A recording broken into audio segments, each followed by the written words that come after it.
Classmates and Professor Marcus. I just want to say that I really enjoyed working with everybody this year. I have learned so much more in 10 weeks at the University of Washington than I ever did in my home state of New Jersey, in any of my schools in New Jersey. And I thank you very much for letting me come to this very prestigious public university that is considered a public Ivy and is considered uh, one of the top leading public universities worldwide and nationwide. Well, anyway, I want to talk about my paper that I wrote, and it's about Mingo Jack. He was a black man who was murdered by a white mob um, in the state of New Jersey, where I've lived my whole life, and not only in New Jersey, but in the county that I grew up in a town very close to the town I grew up in. I grew up in West Long Branch, which used to be part of Eatontown at one time. But anyway, the story goes that there was this night where a white woman was raped by somebody, and they wanted to find out who did it.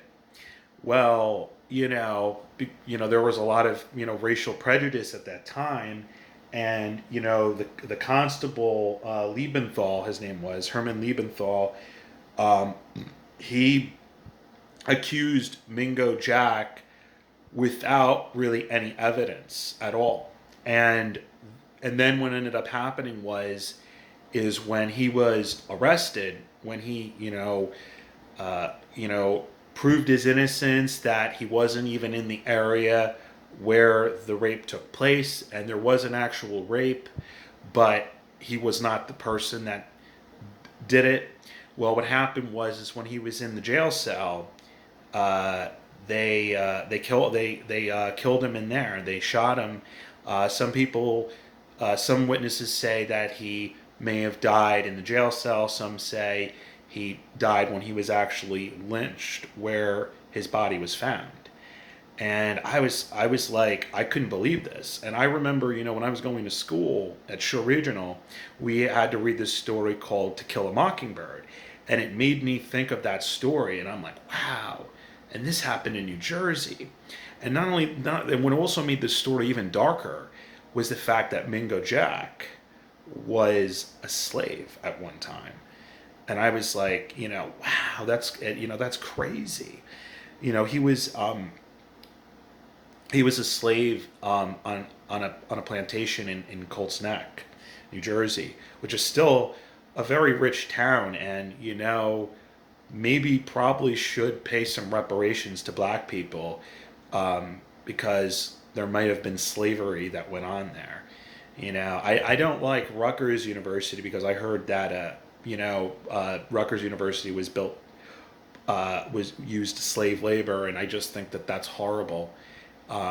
You know what I mean? So I mean, in my own life, I've seen a lot of racism in New Jersey. Unfortunately, I mean, and I really hope that in the future, our society can become a more inclusive society. And I feel like places like the University of Washington are making that a reality, because I feel like the college professors here are amazing, and so are the classmates. And so, but anyway, back to my story.